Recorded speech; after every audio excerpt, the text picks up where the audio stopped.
O candidato à presidência da República pelo PSL, Jair Bolsonaro, falou hoje ao Jornal da Record com exclusividade. A entrevista ao repórter Eduardo Ribeiro aconteceu na casa do candidato, no Rio de Janeiro, onde ele ainda se recupera do ataque à faca que sofreu no mês passado em Minas Gerais. É a primeira vez que Bolsonaro fala depois de deixar o hospital. Olá, candidato. Tudo bem? Muito obrigado por nos receber aqui na sua casa. Obrigado pela oportunidade. Obrigado. Espero poder colaborar para com o Brasil. Por favor, vamos sentar? Vamos conversar. Candidato, essa é a sua primeira entrevista desde a alta médica. Eu imagino que todo brasileiro, nesse instante, independentemente da opção político-partidária, quer saber como é que está o estado de saúde do homem Jair Bolsonaro numa semana tão decisiva. Qual o seu estado de saúde agora? Primeiro, né, eu só tomei pé da gravidade do atentado 2 dias depois do mesmo. Eu não sabia o que estava acontecendo. Eu costumo dizer que Juiz de Fora não foi onde levei uma facada, foi onde eu nasci de novo. Então, meu eterno agradecimento aos médicos da Santa Casa de Juiz de Fora. Fui, então, para o Alberto Einstein, em São Paulo, e uma semana depois eu fui submetido a uma nova cirurgia, tendo em vista o quadro infeccioso que se aproximava. Porque a agressão, ela cortou muita coisa de mim, e uma das coisas muito graves, cortou o intestino grosso, onde você espalhou fezes por todo o organismo. Então, o problema de infecção generalizada se fazia presente. Foram momentos difíceis, não esperava estar nessa situação, ainda mais que eu sou um homem de combate. Eu gosto de estar na rua, conversando com o povo, desembarcando em aeroportos, fazendo palestra. Gosto de ação. E, de repente, não são recomendações, são determinações médicas para que eu respeitasse os limites do meu corpo. No momento, dado o que aconteceu, nessa quarta-feira, uma junta médica lá do Alberto Einstein esteve em casa, cujo presidente é o Dr. Macedo, ele falou que a recuperação minha está sendo fantástica. Tendo em vista a minha vida pregressa, que eu não fumo, não bebo, uma vida muito saudável, graças a Deus. E eu respeitando isso, eu fico livre da colo no final de novembro, começo de dezembro, onde poderia então voltar às atividades normais. Mas, candidato, nesse momento, como é que o senhor se sente? Nas condições em que tudo aconteceu, eu me sinto bem. Foi recomendado não falar mais 15 minutos, tanto é que quando chegar para a gente vai parar, dar uma descansada meia hora tá bem. E voltar novamente a conversar. Me sinto bem, gratificado, feliz por ser uma opção de verdade contra tudo que vem acontecendo no Brasil nos últimos anos, em especial no combate à corrupção. Não podemos deixar que um partido que mergulhou o Brasil na mais profunda crise ética, moral e econômica volte ao poder com as mesmas personalidades. E você pode ver, tudo é conduzido de dentro da cadeia pelo senhor Lula, que indica aí um fantoche seu chamado Haddad, que por incompetência sequer conseguiu passar para o segundo turno na sua reeleição em São Paulo. Então eu me sinto feliz por esse lado, por ser um candidato conservador, que respeita a família, que quer fazer negócio com o mundo todo sem um viés ideológico, que quer jogar pesado na questão da violência, até para trazer um pouco de paz à sociedade, em especial às mulheres que vivem aflitas se seus filhos voltarão em paz ao término da faculdade ou ao término do evento festivo qualquer. Então, esse é o que me proponho, unir o povo brasileiro. E a esquerda sempre tentou nos desunir, criando castas, né? Negros contra brancos, nordestinos contra sulistas, ricos contra pobres, filhos contra os pais, na lei da palmada. Um pai não pode corrigir um filho. Qual pai quer dar uma palmada no filho? Ninguém quer, mas se você vê obrigado a fazer isso, você tem que fazê-lo. O Estado, que usurpa do momento dessa situação para punir os pais que, porventura, dão tapa no bumbum de um filho. E nós queremos resgatar a credibilidade do Brasil junto ao mundo aí fora. Saí um pouco do Brasil nos últimos meses, estive na Coreia do Sul, Taiwan, Japão, Israel, Estados Unidos, e é difícil, mesmo não sendo empresário, ser recebido com o manto da desconfiança. O Brasil, que sempre teve muita credibilidade aí fora, pela alegria do seu povo, pelos contratos, pela palavra, pelo aquilo que nós possuímos de bom aqui no Brasil, tudo isso, ao longo dos últimos 13 anos, foi jogado na lata do lixo. Vamos, se essa for a vontade de Deus, recuperar o nosso Brasil. Essa entrevista também é a primeira desde a conclusão do inquérito policial sobre o que aconteceu em Juiz de Fora. A Polícia Federal e o Ministério Público concluíram que o senhor foi vítima de um atentado com motivação política e com premeditação. Eu sei, o senhor já disse que não acredita que ele agiu sozinho. Agora, olhando para trás, quase um mês depois, vai fazer um mês agora, que conclusões o senhor tira daquilo tudo? Olha, o processo está sendo conduzido por um delegado que por 2 anos foi o homem de confiança de Fernando Pimentel, governador de Minas Gerais. A Polícia Federal, eu não quero acusá-la, poderia ser outro delegado, até para buscar isenção. Nessa equipe que investiga, temos conhecimento, tem muita gente isenta e outra até simpática à minha causa. Então, eu não quero precipitar uma declaração nesse sentido.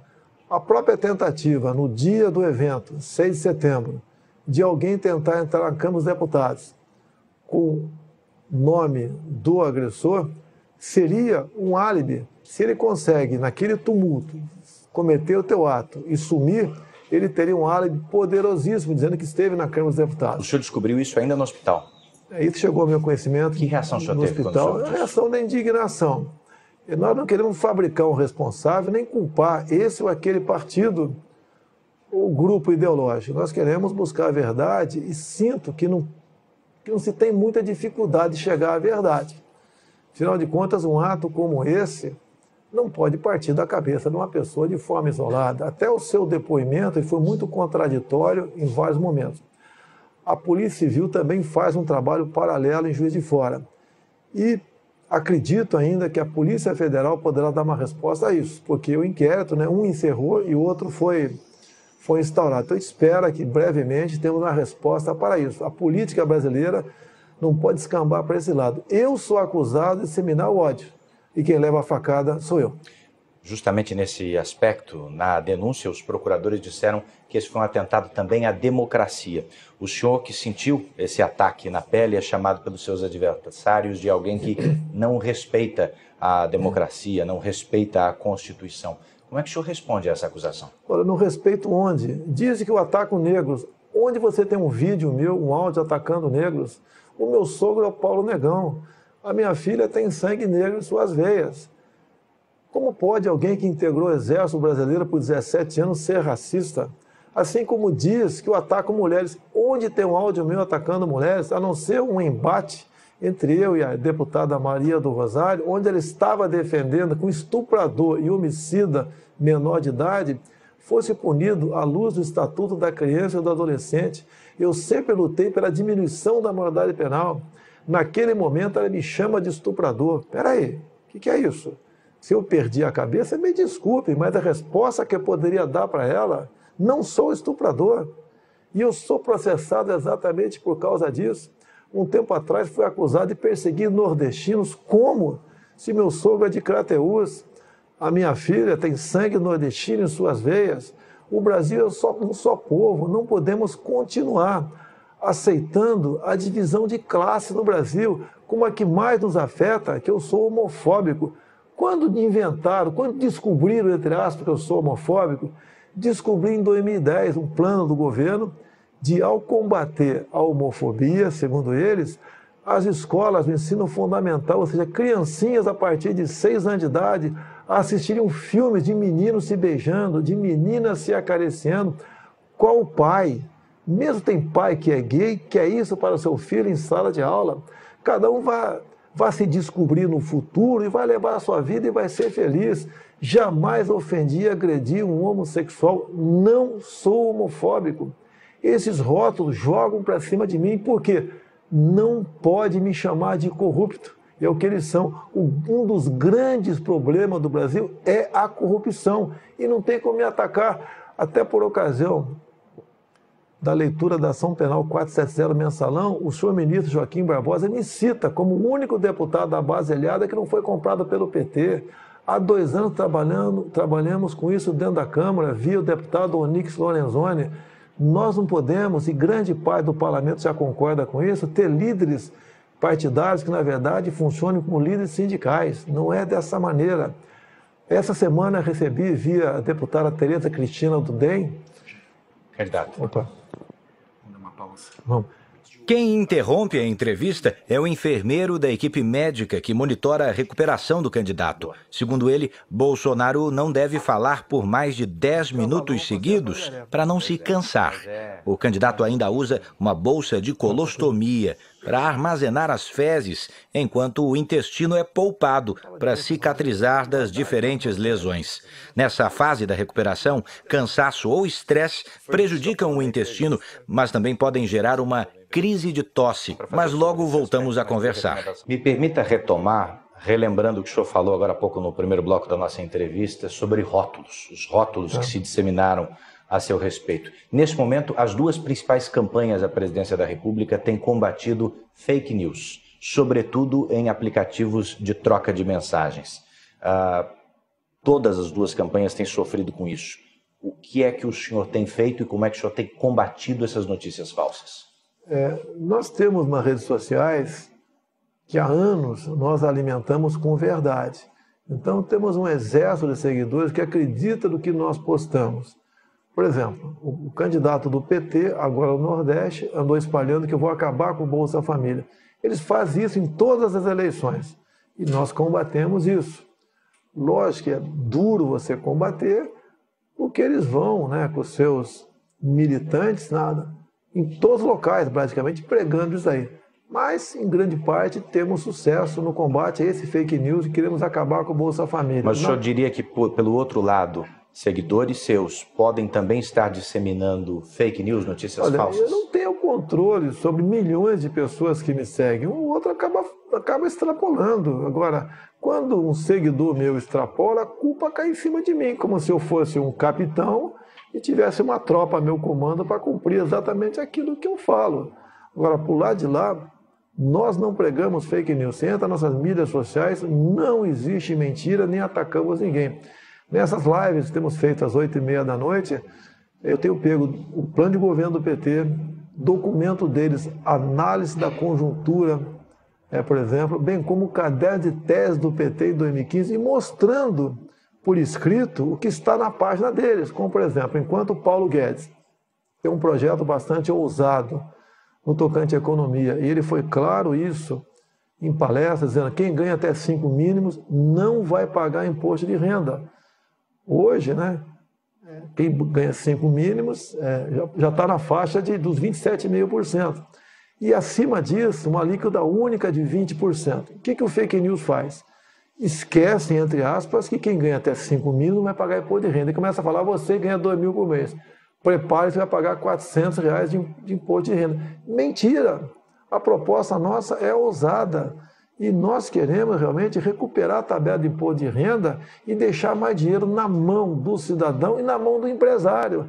As alíquotas para a classe empresarial também cairão. Queremos seguir o exemplo da Inglaterra de 20 e poucos anos atrás, que está numa situação crítica, bem como o exemplo de Trump nos Estados Unidos, onde ele diminuiu de 30 e pouco para 20 e poucos por cento a carga tributária para empresários. Então, os empresários aqueceu a economia, o mercado de trabalho voltou a funcionar, empresas que tinham saído dos Estados Unidos voltaram para os Estados Unidos e a economia norte-americana está indo muito bem. O senhor deve estar acompanhando um movimento intitulado Ele Não. E a sua assessoria deve ter percebido também que depois do movimento, de certa maneira, o senhor até subiu nas pesquisas de intenção de voto. Que avaliação o senhor faz desse contexto? Olha, você tem que ver quem estava no movimento Ele Não. Artistas que há muito vem mamando na Lei Rouanet. Você não tem quem está no Ele Não que não esteja na Lei Rouanet. A Lei Rouanet é importante, mas para o artista raiz, o artista sertanejo, aquele que realmente traz consigo a cultura brasileira. Ninguém quer abandonar a cultura. Por que o senhor acredita que depois dele, ainda assim, subiu nas pesquisas? É que o outro lado, que a maioria, vê quem é que está me atacando. Tá certo? E ao ver, já faz uma análise imediata. que eles estão errados, nós estamos certos. Será que eu sou tão mal assim? Eu quero o mal de todo mundo, de mulheres, de negros, de nordestinos, de quem recebe Bolsa Família, de pobre? Não é verdade. Eles não podem me chamar de corrupto. Sempre combati a corrupção. Sempre preguei a união de todos nós, uma só bandeira, um só coração verde e amarelo. Não podemos nos dividir. A esquerda nos dividiu e nós ficamos brigando entre nós. Eu quero a união de todos. Um grande exemplo tive em países como Japão, Coreia do Sul, Israel. Olha o que eles têm. Eles não têm nada. E olha o que eles são. São o primeiro mundo. Agora você vem para o Brasil. Olha o que nós temos tudo. E olha o que nós somos, não somos nada. Essa política que existe lá fora, que visitei escolas, que visitei o ministro da Agricultura de Israel, entre tantas outras autoridades nesse país, esses exemplos nós queremos trazer para cá. Unindo o povo e governando pelo exemplo, você tira o Brasil do buraco. O senhor citou agora há pouco o imposto de renda. O senhor diria também que a sua assessoria econômica foi mal interpretada em relação ao 13º salário? Não, foi o general Mourão que, ao falar sobre a estrutura remuneratória, que tem uma série de coisas ali, ele se referiu àquilo como jabuticaba. Agora, num momento desse, você não pode dar margem para o inimigo de interpretar. Nunca o Mourão falou em acabar com o 13º. Qual é a palavra final sobre isso? Aproveitaram uma palavra errada dele para dizer que queremos acabar com o 13º. Agora, deixa bem claro, quem é um pouquinho mais velho, lembra em 2002, o PT pregou isso, que os parlamentares, do então PFL, PP, aqueles partidos todos, queriam acabar com o 13º, fundo de garantia, hora extra, licença gestante, e inventaram isso em cima de um projeto que existia na Câmara, que não era para acabar. Era, por exemplo, você está com um problema financeiro, você procura o teu patrão, ouvir do sindicato, e em vez de cair na mão do agiota ou pegar um empréstimo no banco, o patrão podia adiantar parte do teu 13º. Você estava com problemas, por exemplo, queria estar no mês de setembro, e você gostaria de dar uma folga para si, chegaria para o patrão, ouvido pelo sindicato, e pegasse um desconto em férias, que existe nas Forças Armadas. Você pegava 15 dias de desconto em férias, ia dar uma relaxada para voltar com as baterias recarregadas. O PT pegou um projeto desse, que não acabava com os direitos, apenas flexibilizava e passou a massificar, dizendo que queríamos acabar com aquilo. Eu quase perdi o meu mandato em 2002, porque eu fui acusado também de querer flexibilizar aquilo tudo. Então o PT usa pequenos detalhes para dizer que eles são realmente o que estão preocupados com os trabalhadores e não os demais. Os seus eleitores depositam no senhor uma confiança e uma garantia no combate à corrupção e também à criminalidade. Não são questões simples de resolver. Muitos antes do senhor fracassaram nesse quesito. Qual é a solução? O combate à corrupção é você escolher o seu time de ministros sem o critério político. Você pode ver qual partido assaltou a Petrobras, qual partido esteve envolvido com empreiteiras. São partidos que tiveram os seus ministérios negociados com o governo. E esses partidos, como regra, botam o seu ministro lá para se locupletar, para arranjar dinheiro para os seus afiliados. Questão da violência. Nós devemos fazer diferente do que foi feito até agora. O Estatuto do Desarmamento só aumentou a violência. Deu a certeza ao bandido que, ao invadir a residência de qualquer um, não vai encontrar resistência. E mais ainda, olha que coisa esdrúxula, mais ou menos o seguinte. Vamos supor que você tem uma arma legal em casa, entra um marginal 2 da manhã. Você dá 15 tiros, pega 5 na canela. Não mata o cara. Você vai ser condenado por tentativa de homicídio. O vagabundo por invasão do domicílio. A pena dele é menor do que a tua. Nós temos que inverter isso. Tem um projeto em Brasília e, como presidente, teríamos menos dificuldade de aprovar. Ou seja, em legítima defesa da vida própria ou de terceiros.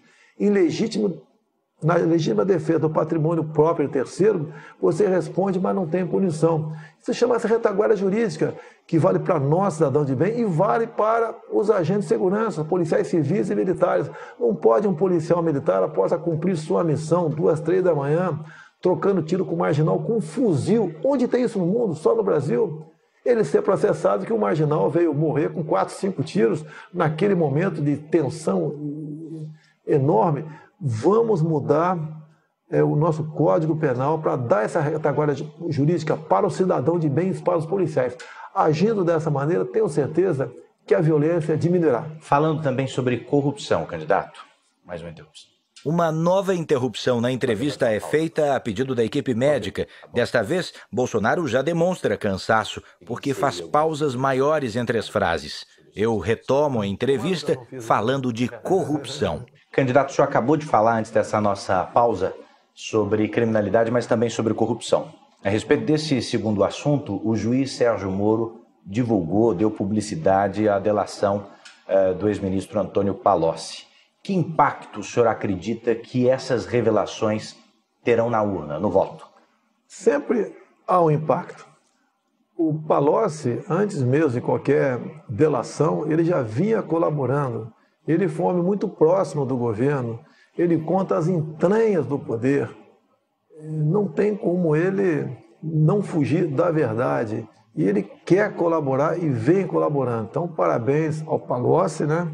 Porque quem não erra como ser humano. E ele tenta, logicamente, diminuir o dano ocasionado em todo o Brasil com suas ações. Ele mesmo disse, nas últimas campanhas de Dilma Rousseff, gastou-se em torno de R$1,5 bilhão de reais. E quase R$1 bilhão foi Caixa 2. Fala de contratos de publicidade com a Petrobras, fala um montão de coisa. Agora, a corrupção está colado no PT.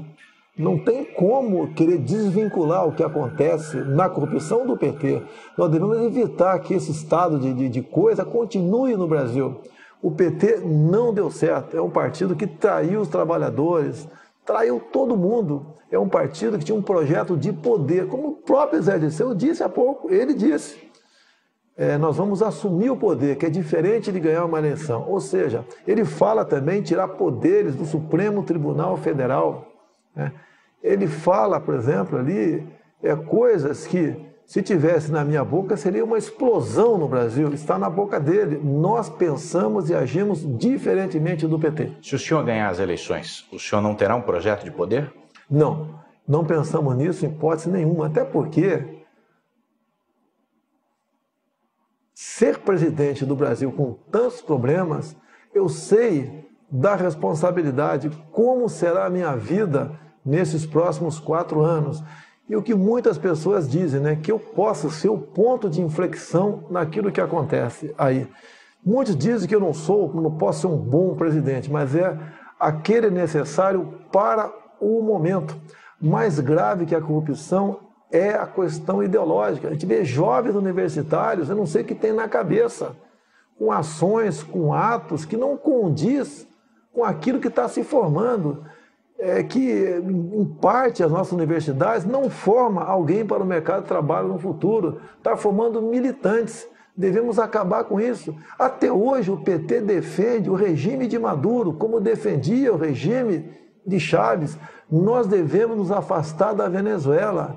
Temos que dar um pé no traseiro do socialismo, no comunismo. Não podemos admitir essa ideologia em nosso Brasil. Será o fim da nossa pátria se o PT conseguir chegar ao poder. Lamento, vou respeitar o resultado das eleições, até porque eu me preparei lá atrás para que tivéssemos uma auditoria por ocasião das eleições. Em 2015 aprovei o voto impresso.